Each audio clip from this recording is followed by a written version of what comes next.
I just tell the truth, and telling the truth is crazy in a world full of lies. If you mix brilliance with bravery, that we can ignite something. Even this conversation alone can ignite the people. The time is now to express and for people to believe in themselves. The time is now for it to be okay to be great. People in this world shun people for being great, for being a bright color, for standing out. But the time is now to be okay to be the greatest you. Hey guys, what's up? It's your girl Kelly. We are back with another video. If you are new to the channel and you like true crime stories, news, and politics, we get into all of that and more on this channel, so please hit that subscribe button, guys. Join me. I would very much appreciate it if you would, and if you are a returning listener or subscriber, thank you as always for being a friend. I really appreciate y'all. Please interact with the video. I would appreciate it if you would give the video a like if you like it. Comment. Let me know what you think as always. I really do love to hear what you guys think about the videos and the topics we discuss, and I would just be very grateful, guys. And we're gonna get into the final part 3 of the Ynw double homicide trial. I did not expect for this to be a 3-part deal on this particular trial, especially when, you know, this was really going on. I was seeing it like in my peripheral, but I wasn't really paying attention to it. You know, I was kind of like, I don't really want to cover that. It's just like another rap trial. Same thing with like the YSL stuff that's going on in Georgia. I was just kind of like, whatever. But once I got into it, and once I really dipped a toe into this cesspool, you know, it was too late at that point, because this has been one of the most fascinating trials to cover and to really like delve into, because of all of the different witness testimonies, Ynw Melly himself, his behavior in the courtroom, and just the fact that it took 5 years almost to bring this trial to a courtroom. All of that plus more has just really been a sight to see. So we're going to get into a couple more witness testimonies today. We're going to get into some highlights from the behavior of Ynw Melly, and we're going to talk about the closing arguments in this trial, and then that'll be it. We'll wrap it up until the new trial after, you know, this one begins, which I'll probably cover a little bit. I mean, I'm sure it's going to be a lot of the same, but we'll cover some of it. So let's get into it, y'all. Let's start with the officer, the masked man, if you will, who testified on behalf of the state in this case, and you'll see why I say that in just a second here.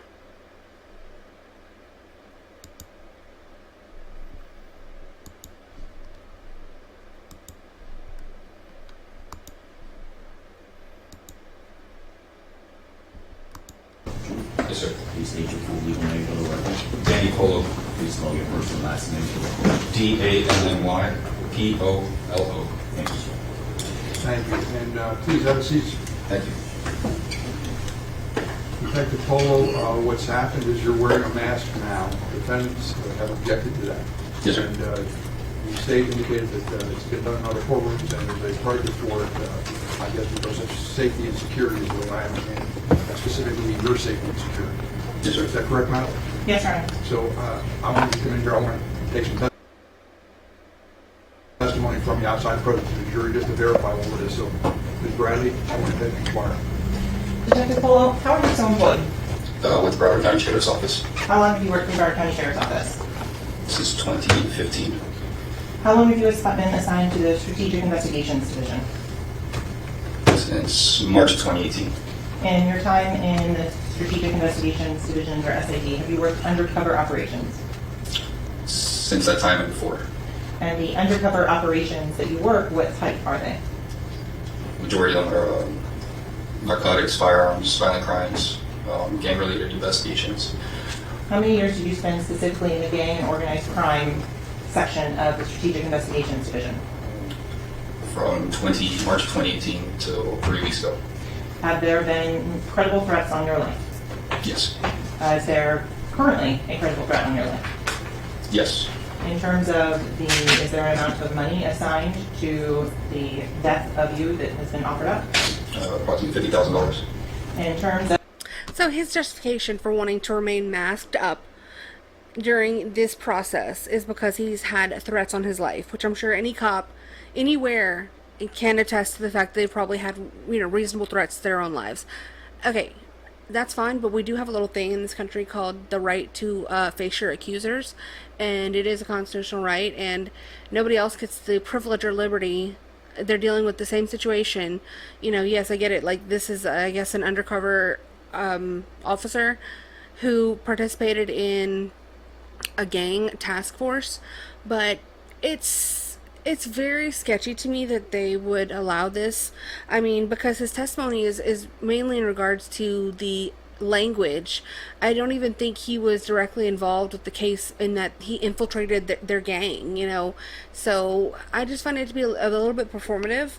And I was watching another lawyer's you know, testimony, or not testimony, another lawyer's commentary about what he thought about this whole thing, and he was saying the same kind of thing, that basically it seemed to be more of a performance put on by the jury, and the defense makes some good arguments as to why they think that. What time did you get to the courthouse today and sit outside? Just after 9 o'clock. And were you wearing that mask? No, sir. In fact, you've been sitting out there for at least an hour unmasked, as people were walking in and out, correct? Correct.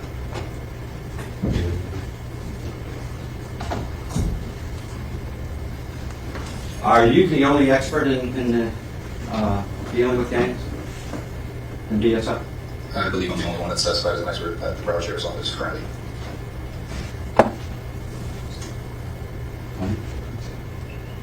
How about in the state of Florida? You know? I'm sure there's other experts in the state of Florida. And for the last hour, you've been right outside this courtroom where the doors are, correct? Yes.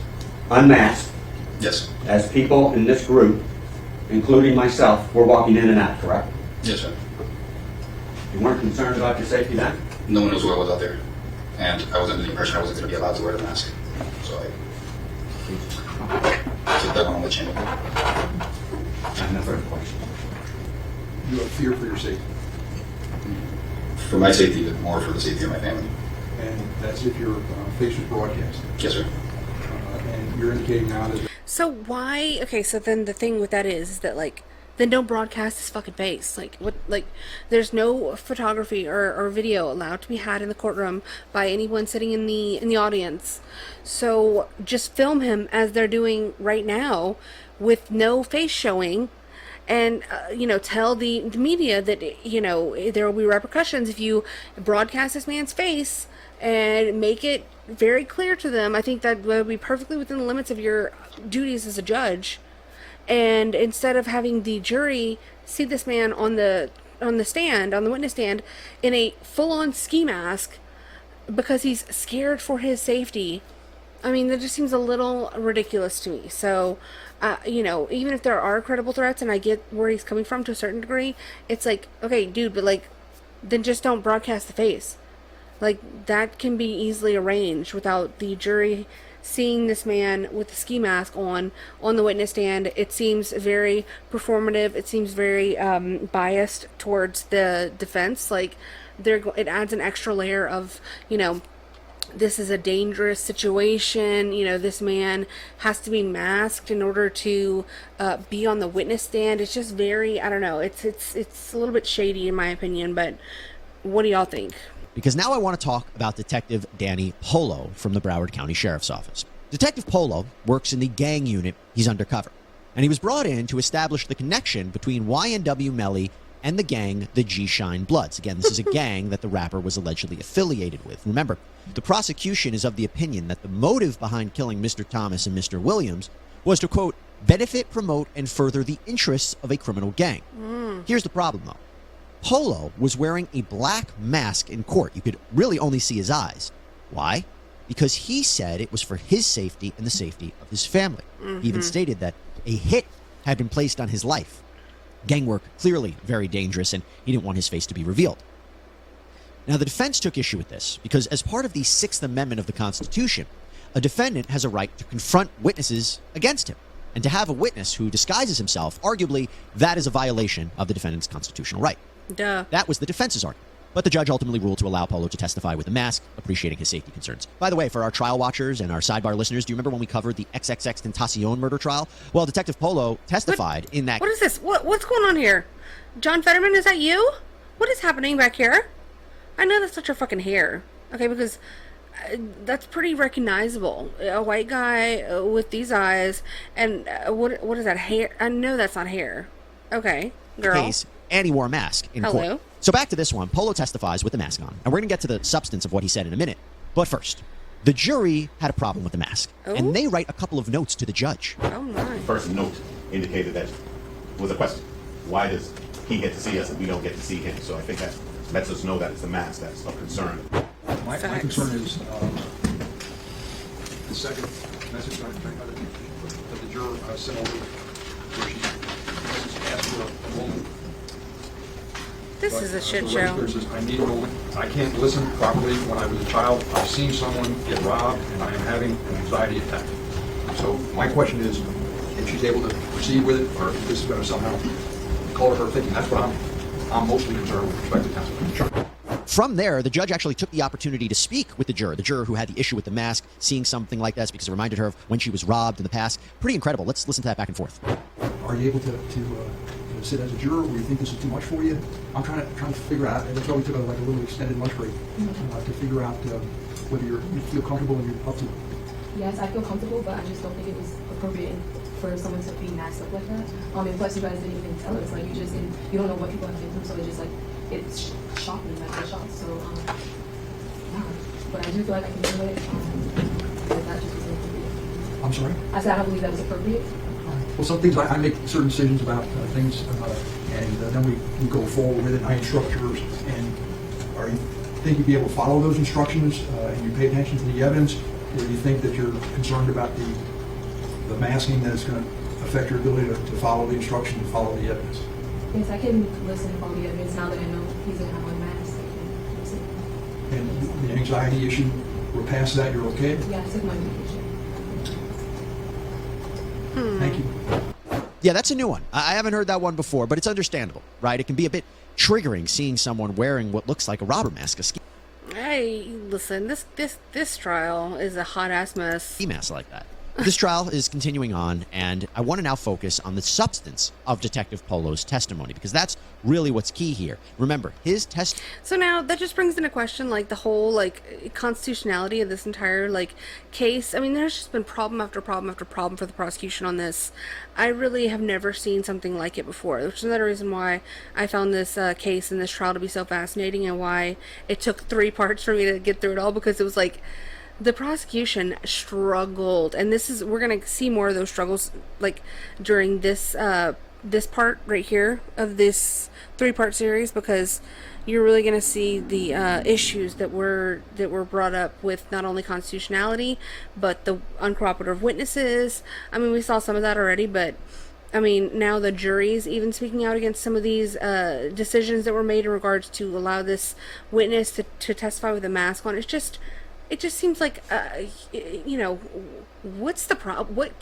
Why can they not get this shit together for the trial? I mean, it just doesn't make any sense. You could tell that was obviously a black woman who was speaking to the judge there. So, you know, I tend to think she'd probably be more on the side in favor of Ynw Melly, and probably may have been one of the people who caused the jury to be hung and for there to be mistrial. So who really knows? But it's quite interesting. I found that to be kind of one of the big problems for the prosecution. testimony seemingly is being put forward by the prosecution to establish the connection between Ynw Melly and this gang. Let's take a listen. So yeah, there's multiple videos of Mr. Dillon's claiming G-Shine or GKB as a gang that he belongs to. What about adopting the style or dress? And really, this witness is not even necessary to their case. Like, if you have to have this witness who doesn't even know Windup. His only role there is to say, based on his experience in dealing with gangs, does he think that Ynw Melly was in a gang, the G Slime gang? Like, he doesn't know this for a fact. He was never infiltrated within this gang. He never infiltrated Ynw Melly's circle. He's just saying, looking at things, looking at evidence, looking at pictures, looking at videos, and based on certain context clues and certain symbols or whatever the case may be, he's saying, yep, he's part of G-Shine, that's right, according to my expertise witness. It's like he's not even necessary, and the fact that the state brought him as a witness kind of is a joke to me. Are they criminal gang? Yes, Mr. Devins was observed multiple times. More times I can count, wearing the color's red, the color's green. Oh wow, he wore red. Like I stated, the foot soldiers are told to wear tan or brown. And Mr. Devins, there's a bunch of pictures of him wearing this tan trench coat. What does this have to do with anything? At the time where he would have been a foot soldier. Stupid. And so we'll come back to some of those pictures in a moment. So, what about adopting use of hand signs that's identified as used by a criminal gang? Yes, Mr. Devins knows all the gang signs, and he does them very well. He can do them very quickly, a lot faster than I can. He does them well. Guys, he does the hand signs well. And you know what? I'm making fun of this, but like, the fact is the prosecution doesn't have to prove motive, okay? All they have to do is prove the crime. So why would you call this witness and create all of these issues and just, cause a friction when there shouldn't have even been any? Okay, they're putting him forward as a witness to motive, which is unnecessary to their case. It's simply, ridiculous, asinine at this point. So I just thought this was really, a highlight of the main problems that came from the prosecution, and they're going to get another stab at it with this new trial, but it's like, can you cut some of the fat down around your case? It's like they really don't have a case, honestly. There's a lot of evidence that makes everything look really bad. It makes it look like he's very guilty, but at the same time, you can create a circumstantial case pretty easily and paint a picture that makes someone look very guilty. That's not really that hard to do when you have circumstantial evidence, but that is not cold hard, without a reasonable doubt, proof that someone committed a crime, which is what the state has to prove. So this witness, to me, this was stupid for them to bring. So I just wanted to show you guys that and just kind of speak on that part right there. I want to get into some other witness testimony here. Okay, let's start with this woman here. She was the mother of Ynw Melly's ex-girlfriend, and this was an interesting moment as well. And there were some fiery exchanges during the judge and the prosecutor during her testimony, and I thought this was another big L for the prosecution, and it made her look really bad. Good morning, Ms. Holmes. Good morning. How are you today? Not good. Are you cold? No, I'm just, I don't feel comfortable. Are you nervous? I feel threatened. We'll have more on why Holmes claims she felt threatened in a moment. Assistant State Attorney Christine Bradley called Felicia Holmes for a couple of reasons. First, she wanted Holmes to testify about a call her daughter Mariah Hamilton received from Melly right after the murders. Bradley said Holmes originally told law enforcement in 2018 that Melly told her daughter that he and his friends had been shot in a drive-by. Do you remember speaking with law enforcement in December of 2018? I remember speaking with them, but I don't remember what they look like. I don't remember their names, but I do remember talking to some. Okay, so Ms. Holmes, I want to ask you, were you honest and truthful with law enforcement when you spoke with them? I would hope so. I mean, it was 2018. I went through a lot in that year, so I'm not sure where my mindset was at that time. Did you lie to law enforcement? I would hope not. I don't remember what I said back. It was like 5 years ago. Oh, of course. I understand it's been a long time. Holmes' 2018 statement is important to the prosecution. If Melly made the claim about a drive-by shooting to his girlfriend, it bolsters the state's theory that Melly and YNW Bortland made up the story about the drive-by to cover up the fact that... And so I don't know which video I discussed this part in, but this was one of the like best pieces of evidence I felt like really damned Ynw Melly and that whole claim of him not being there at the scene, because supposedly he called his girlfriend FaceTime from the scene of that drive-by, according to the prosecutor, staged shooting, and said that, you know, hey, we just got into a drive-by, like, you know, Juvie and Sack Chaser are they're dead, you know, like all this. So if that's the case, not only does that put him there, and it puts him in the mix of this supposed plot and this lie of a drive-by shooting. I mean, it makes their whole case fall apart, the defense's case. So they later recanted all of this, and that's why the prosecution went so forcibly after this witness in particular, the mother of Ynw Melly's ex, and they even went so far as to have her arrested in the, I believe it was somewhere in the Bahamas, and brought her back to have her served with a subpoena to appear in court. So they were pretty adamant about her testifying to this, because she gave that initial statement in 2018 that her daughter received a FaceTime call, and that, you know, she actively heard this call and was a witness to this fact. And then I believe her and her daughter later recanted this and said, no, that's not true. Or maybe the daughter didn't give the statement, but the mother gave the statement. I'm not exactly sure on who said what, but the mother is adamant now that that didn't happen, or that she doesn't remember it happening, and what they're alleging is now that she was paid off, which is, there's a good possibility of that. But regardless, it doesn't look good for the prosecution now because of the way that this was handled. Melly and Bortland murdered Juvie and Sack. Bradley was granted permission to treat Holmes as a hostile witness. Holmes didn't hold back and offered an explanation about why her story changed. I do remember that they kind of bullied me and threatened my daughter and take her to jail for accessory after that. I do remember that. Yes. Oh. And in terms of the statements that you made about what happened, you don't have any recollection of that. Did you read this statement multiple times? I looked at it and I just didn't recall it, and I don't know. And so you indicated you hoped you were truthful with law enforcement. Yes, I did. I have to ask you to be more definitive. Were you truthful?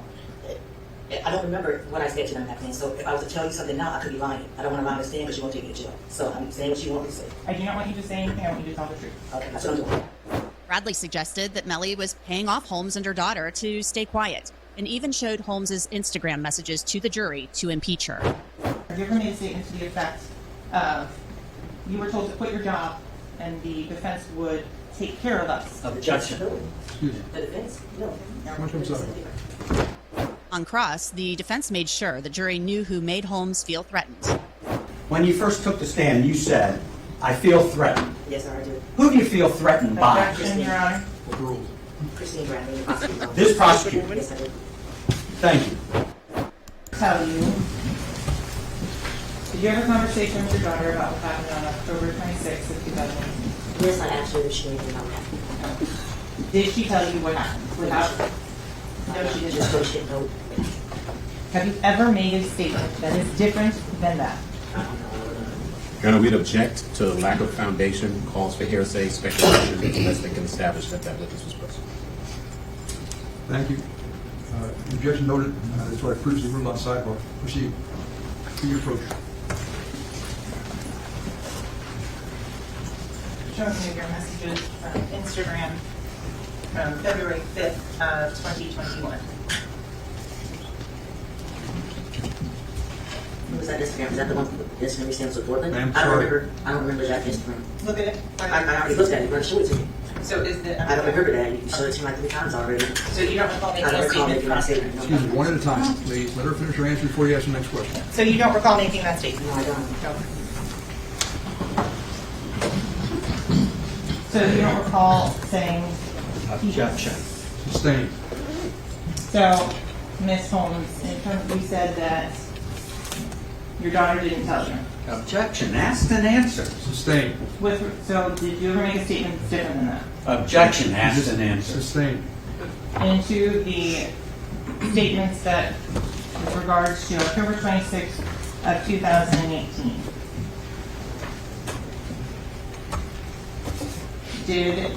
Is it your testimony to the jury that you remember coming to Fort Lauderdale?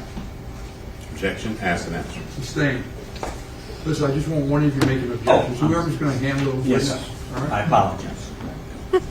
Ms. Holmes, is it your testimony you don't remember why you came down? I told you why I came down. Okay, why is that? Objection, asked and answered. Sustained. Ms. Holmes, have you ever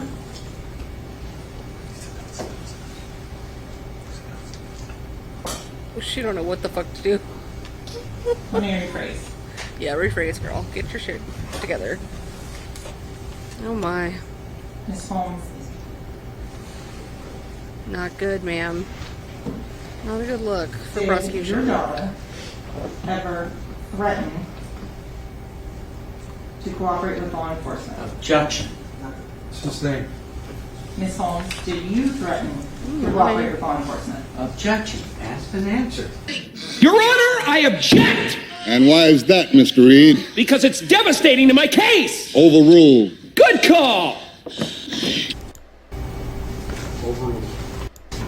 Based on your daughter's demeanor, how was she acting? Sustained. When you arrived in Fort Lauderdale and saw Mr. Demmons, did you ask him what happened? Objection, What's asked the and objection? answered. Overruled.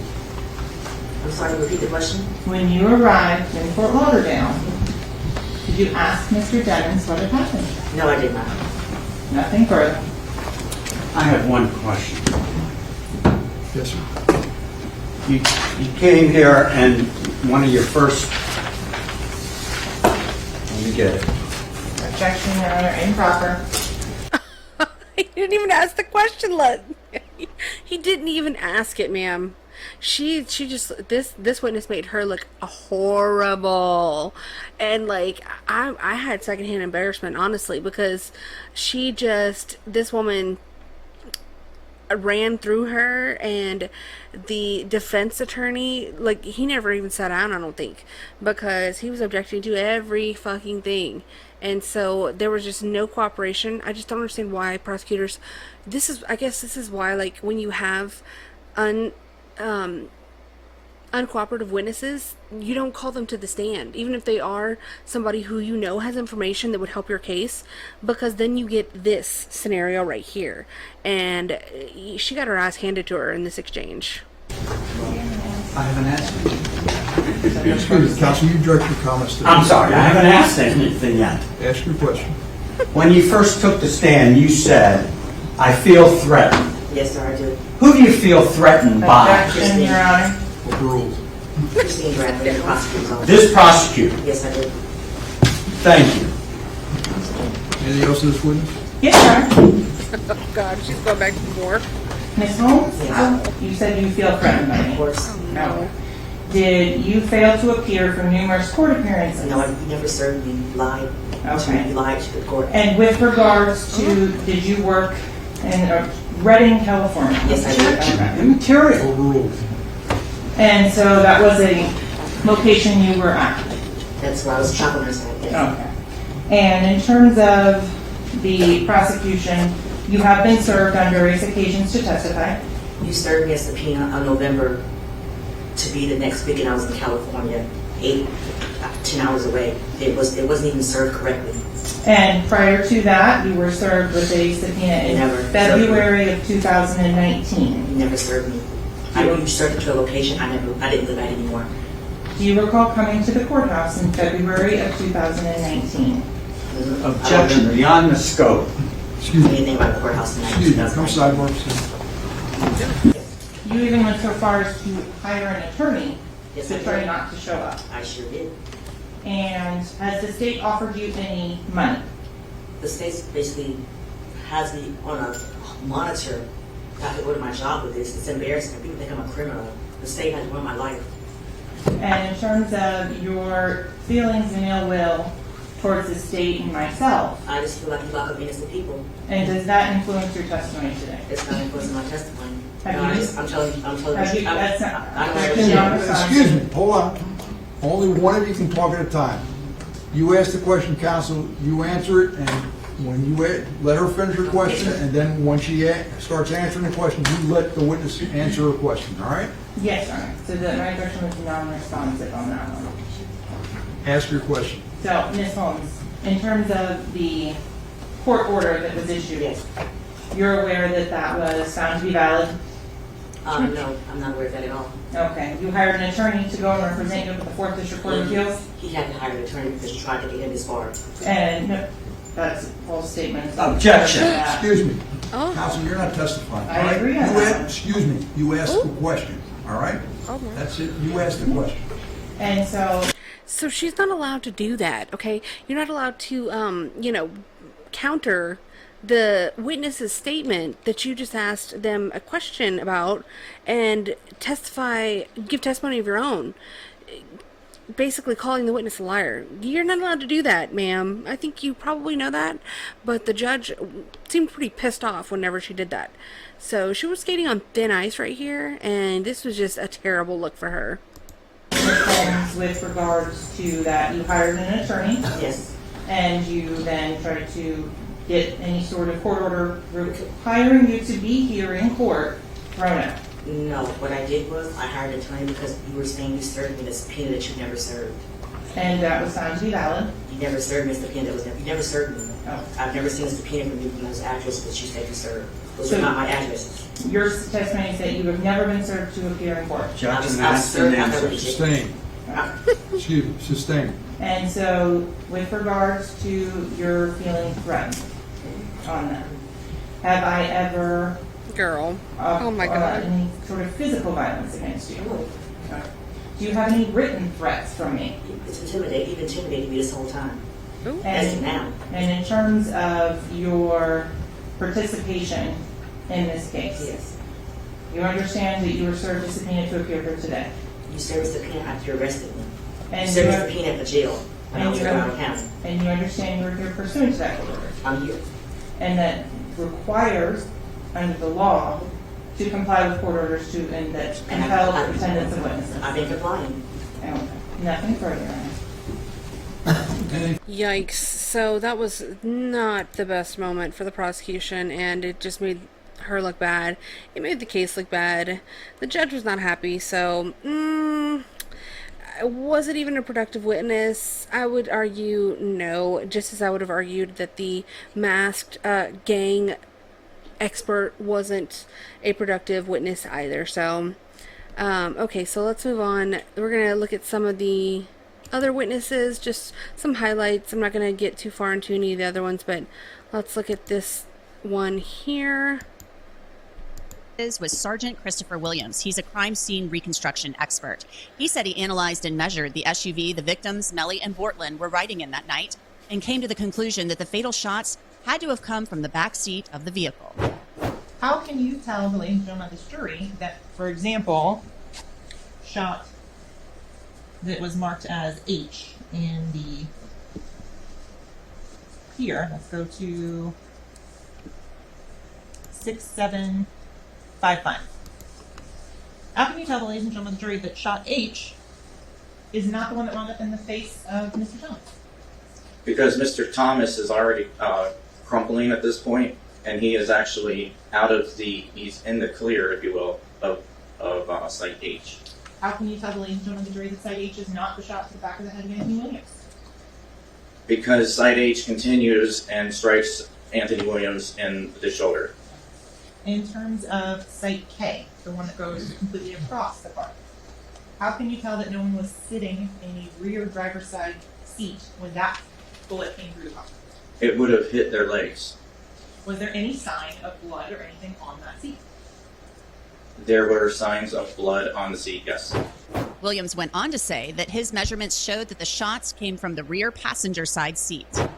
This is the driver's side rear compartment area with the driver's side rear passenger door in the open position. Okay. So going forward to the next image, which is 4876, what are we looking at here? You see that there's a reaction to blood on the door. And so what does that tell you as a shooting reconstructionist? Tells me that the door was closed during the shooting incident inside the vehicle. How? And again, 4877. is the same thing.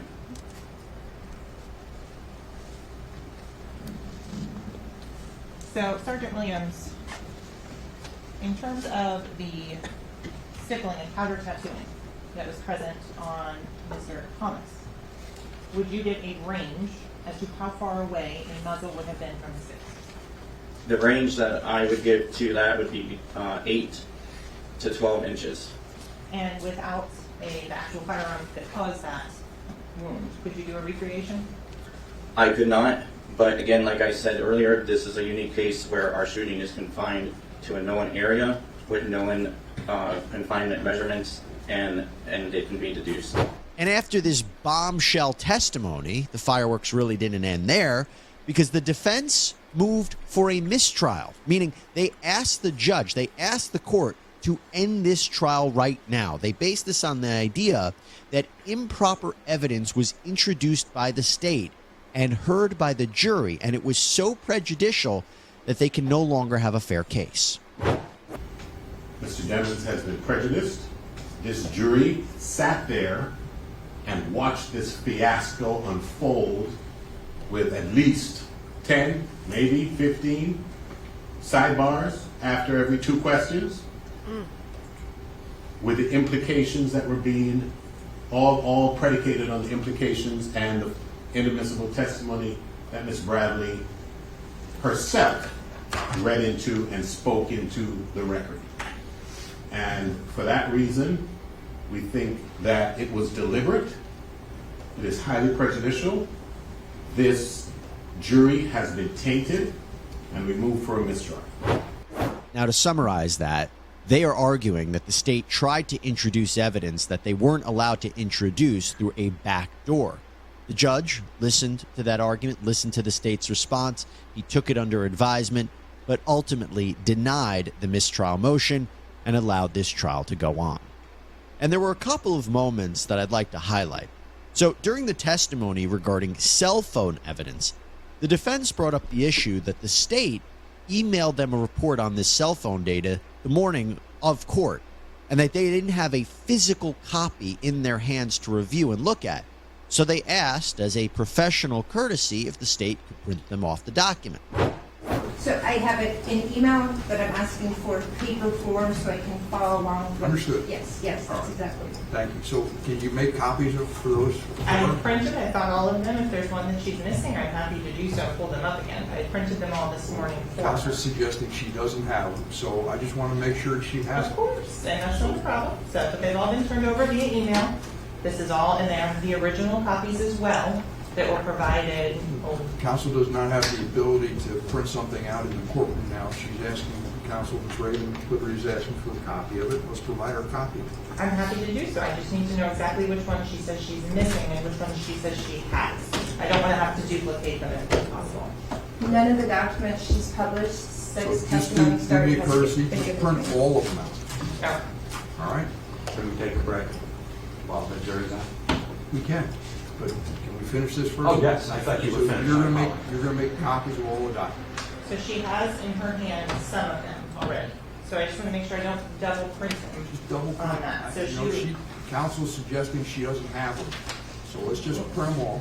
okay, well she does have some of them. Just want to make sure. Girl, I swear, this woman, she had a strong opening statement, and it's been downhill ever since for this woman, because, like, my goodness, ma'am, are we arguing over paper? You're trying to save a tree, or what? What's going on here? Just print the shit. The judge is she's just like, her little snide, snippy little, okay, well, you know, she does have some of them. Just fucking print the shit out! Print it out! God! It's just like, what, after all the shenanigans that's taken place, just print the documents! For the record, God, she's, and then her with her long ass hair. They're sent, counsel's suggesting she hasn't received those things. I just want her to get copies of it. I don't want your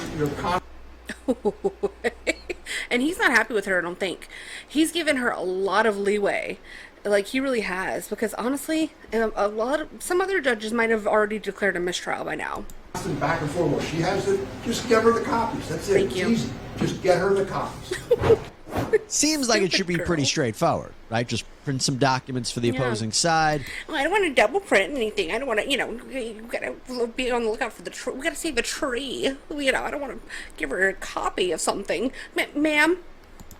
But of course, God. not Woman. so simple. Woman moment. And the judge clearly got irritated. Yeah. Well, things took a turn. And they took a turn when the Look at him. judge found that the state engaged in a discovery violation. Oh, This is a big no. no-no.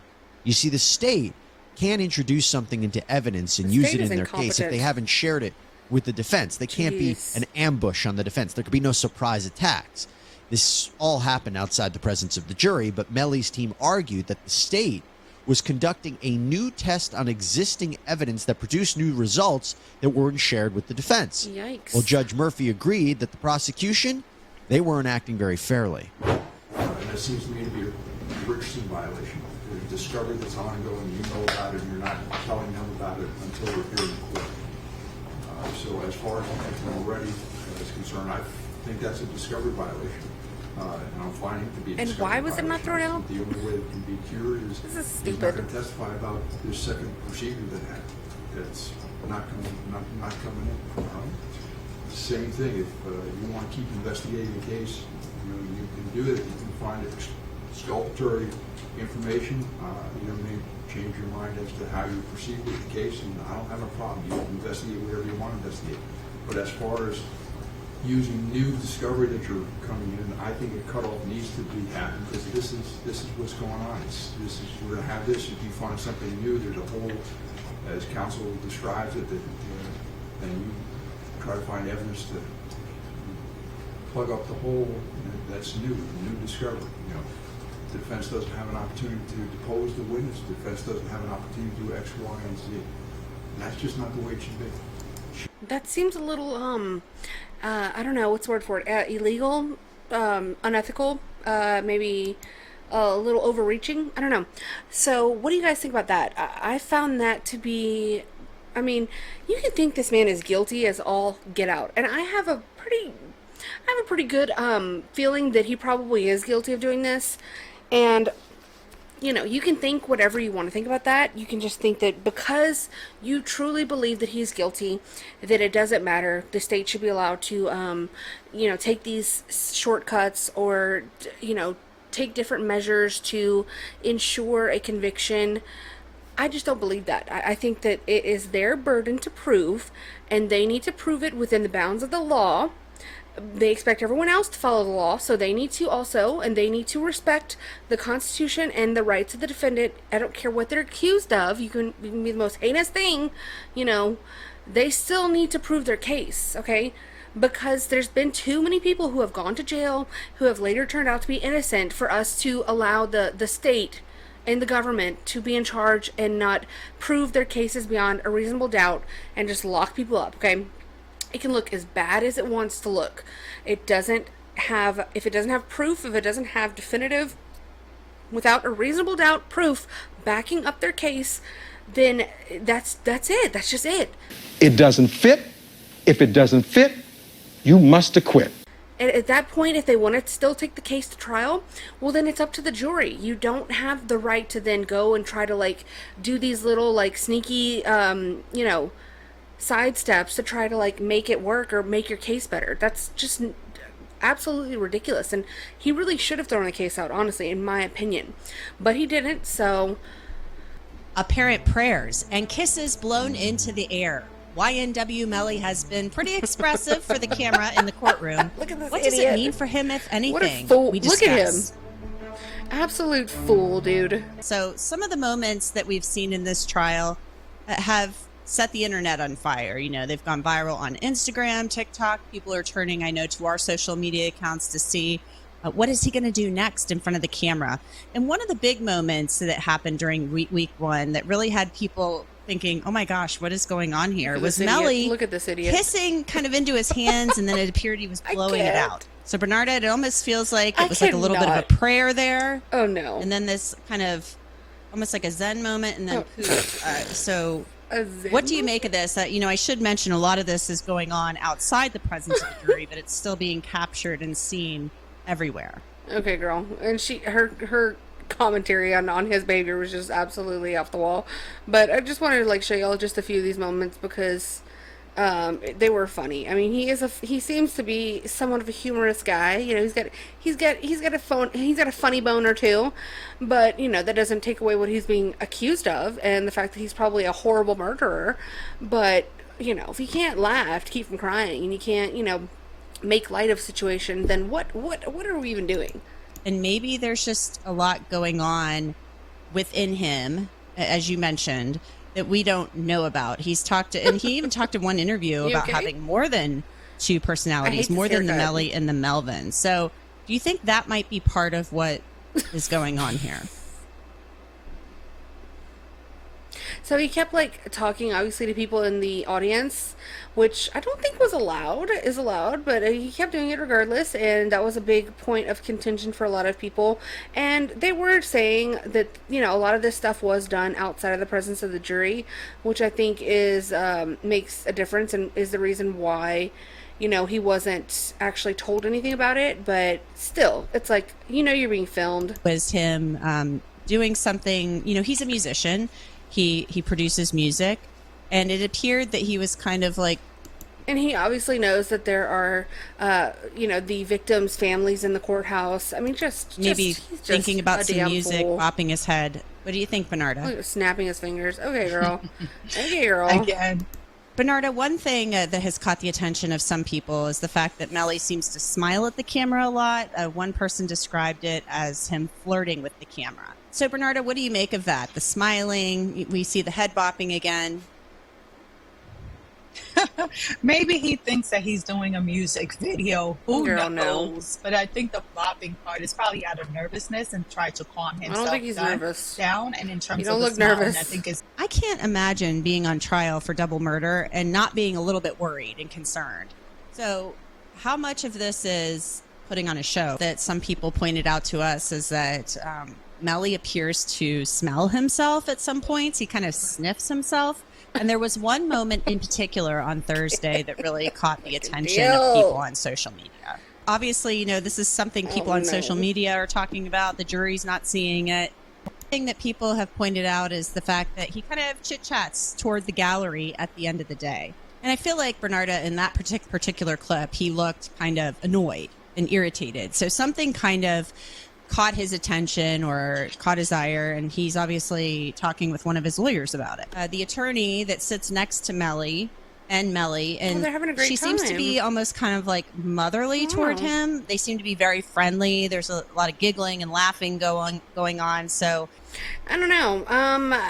This just seems like very odd behavior because you've seen this sort of thing from, you know, you've seen something similar from defendants before, I feel like, where they might, you know, have these moments with their attorneys, but to be talking to people in the audience there and like throughout multiple days and this level of like joking around and laughing with the attorney in court, the fact that it's allowed is a little bit surprising to me. It's a little bit in bad taste in my opinion, and I just don't really understand why there was no objection to this from the state whatsoever. It just seems beyond the scope of just being a defense attorney, and it reminds me kind of that we went over like the Parkland shooters attorney where they were like yakking it up in class. They were like yucking it up in court, and she was like flipping the bird to the camera, and her and the Parkland shooter were like having a good old-fashioned laugh about it. Just seems a little you know, going against decorum and a little tasteless. So that was just some of the behavior by Ynw Melly in court. Counsel, if you're ready, you may proceed. Is he a principal or a shooter? That's what the state addressed you folks just a few moments ago before you went to lunch. And the reason they said that is because they don't even know. Otherwise, they would select either him being a principal or the one who caused the death of Williams and Thomas. It's that simple.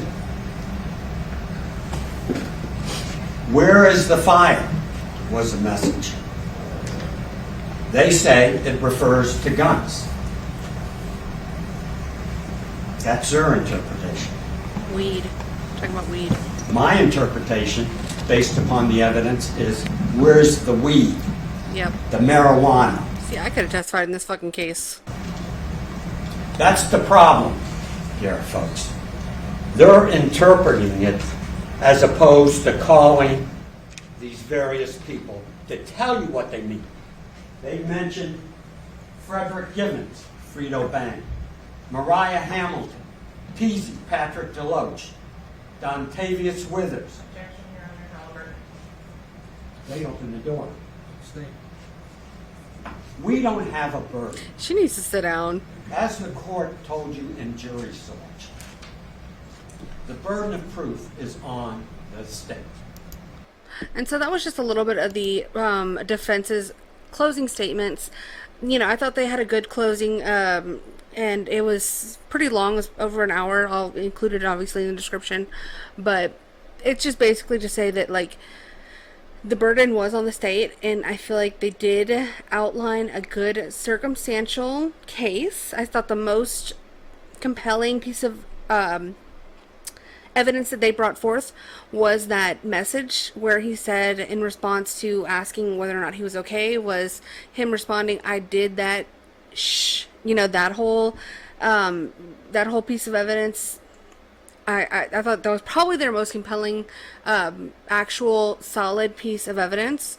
All of the other stuff was just very haphazard and very, like he was saying, it was their interpretation of what, you know, the cell phone data was saying, what the, what they thought could be proven based on the CCTV footage of them leaving the studio and all of this other stuff, which, don't get me wrong, they did have, you know, a pretty good case. And I think that, well, from what they outlined, I'm pretty convinced of him doing what he did.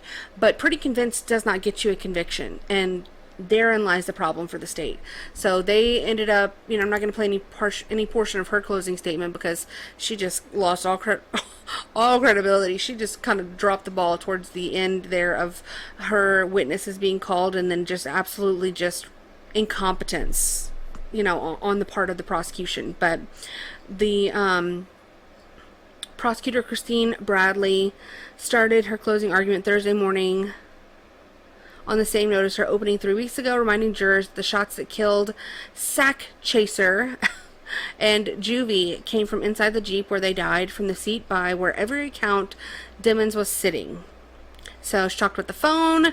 She talked about the co-defendant, Cortland, telling investigators that the men were shot in a drive-by shooting, but they found no evidence of this. So basically everything that she's already outlined, and just kind of tried to drill that into the jury.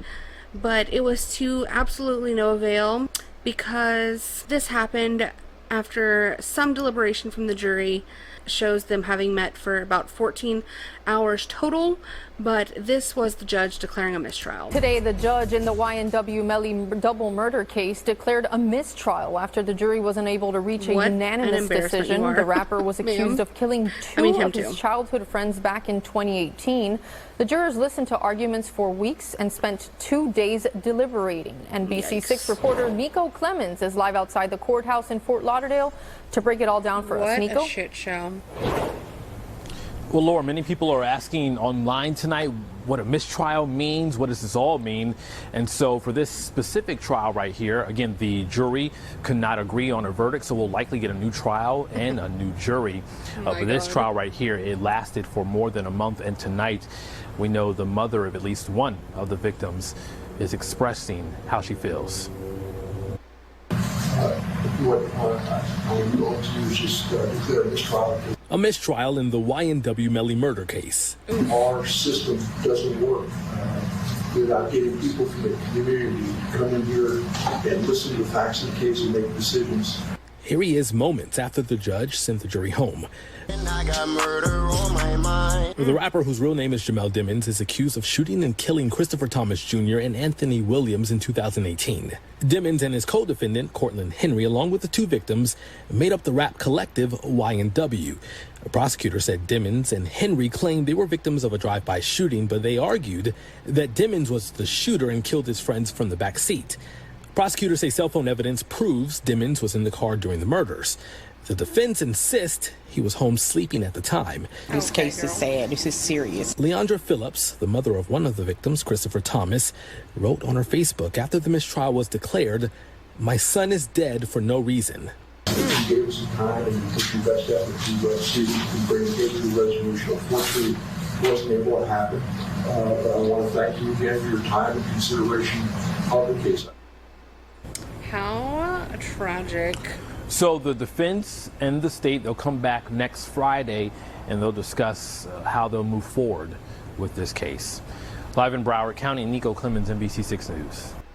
It really does beg the question, like, why would he do something like this? That is such a big, mystery at this point, because these were people that he grew up with. Like, it was even noted that he has a tattoo, not only of their two names, which I'll show you guys a video of him on Adam 22, because he gave plenty of interviews after, supposedly committing this murder. But he had a tattoo of, I believe it was YNW Juvie's mother's name on his neck, which a lot of people were saying was the reason why he was wearing all these turtlenecks, to hide the name of the mother of one of the victims. So the reason why might never be known, and will we ever even get the truth about what really happened, and whether or not the prosecution's theory as to him, being the trigger man behind the death of two of his lifelong friends, and why he would do such a thing. I mean, you could argue it was because of money. That's what some of the victims' parents put forward, that there was this deal that was going to go through where they were going to sell the YNW brand, and maybe it was out of greed. But I mean, it still doesn't really just make that much sense. I mean, all along they were getting this money together, and so why would it become a problem all of a sudden, and why would he become so greedy all of a sudden to want to kill them? I don't know. So let me play you guys just one short piece of an interview that he gave to Adam 22, and this is what he said about his tattoos in this interview here. You need all three? You need a Red Bull and a Hennessy? A swisher with that light in that bit. You're a swisher guy. Damn, bro. I thought I knew you. I smoke a grab or two, though. No backwoods? You might catch me hitting that bitch one time, depending on who made that bitch. What if it's from me? What if I give it to you? Where's my backpack? Oh, I don't even have my stash of pre-rolls. I hit that bitch. He looks like a child in this So what you got interview. tattooed on your face? Tell me about it a little bit. What? On my face? Yeah. We got the heart on this side. What's that say above your eyebrow on that side? Which side? Oh, either one. What's it? You don't want to acknowledge it. No, I got Sat Chaser right here. That's my brother. That's my twin. Okay. And I got Juvie. Juvie? Yeah, my brother. Just a lot of your friends who passed? Yeah. Nah, them my niggas right there. Oh, okay. My brothers right there. My bad. I wouldn't get none of my friends tattooed on my face until they died. Yeah. I'm not a good friend like you are, apparently. Oh.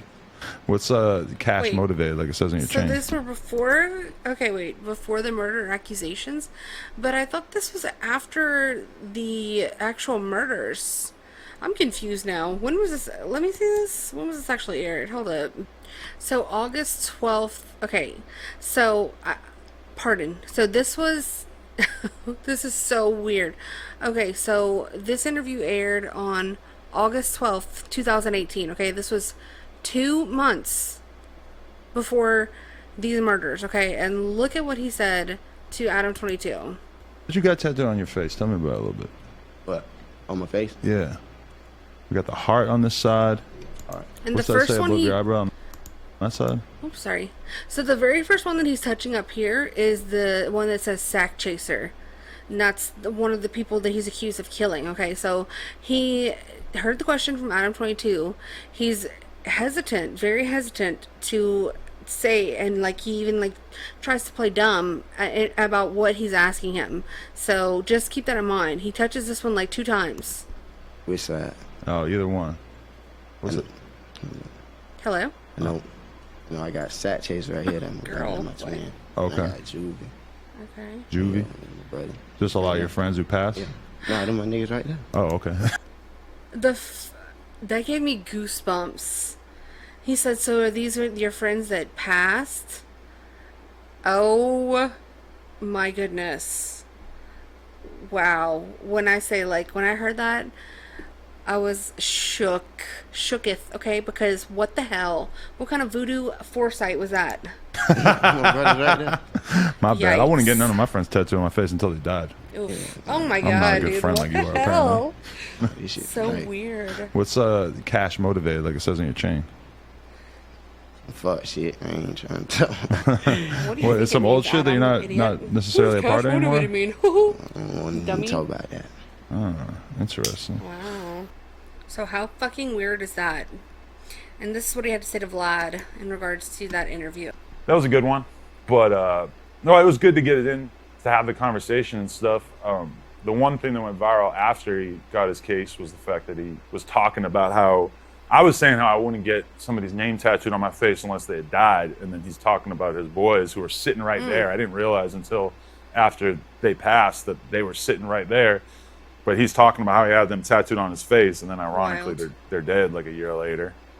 Oh, and is he being charged with killing those guys? Those are the dudes, yeah, who were with him during the interview. Not to say that he did it. Right. Because, you know, with us, we got to be careful about this type of thing. Not to say that he did it. I'm not saying he did it, but not saying he did it. Chaser and Juvie were sitting but right there. He's being charged Wild. for doing it.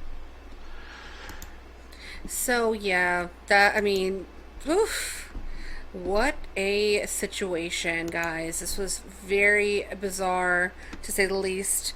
So that's gonna do it, I think, for this Ynw Melly trial. I found that last part to just, I wanted to include it because I thought it was so compelling, you know, what was said during the interview, and the fact that, you know, it did seem like these friends were all very close to one another. So I, again, question, what was the motive? You know, they were already working together, they were already getting money together.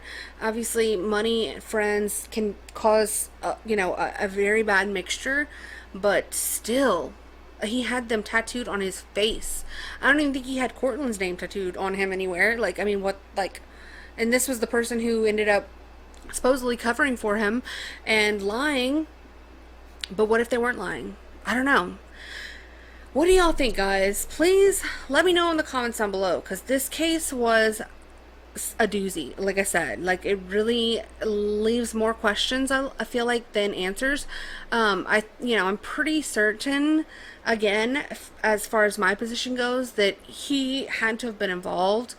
If he wasn't, I think he knows what happened. Like, maybe, you know, like I said, maybe it was possible that somebody in the red car might have done this, or maybe they were meeting up with some people who had some sort of ulterior motive.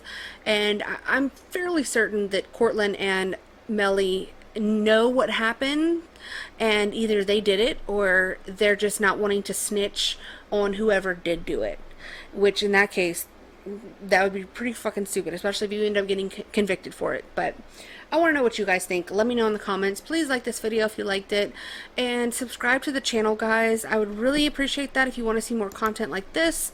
And let me know if you want me to cover the new trial. I mean, I can't believe they're really going to go forward with this after all the problems that they had. But the one thing about that is that there were so many issues with the first trial in regards to the prosecution acting in a sketchy way, that they're probably going to make sure they don't have those same problems. So there's not going to be as many questions as far as if he does get convicted with regards to an appeal. So it's a risk, but I don't know. What do y'all think? Let me know, guys. And until next time, I will see y'all later. Bye. I just tell the truth, and telling the truth is crazy in a world full of lies. If you mix brilliance with bravery, that we can ignite something. Even this conversation alone can ignite the people. The time is now to express and for people to believe in themselves. The time is now for it to be okay to be great. People in this world shun people for being great, for being a bright color, for standing out. But the time is now to be okay to be the greatest you.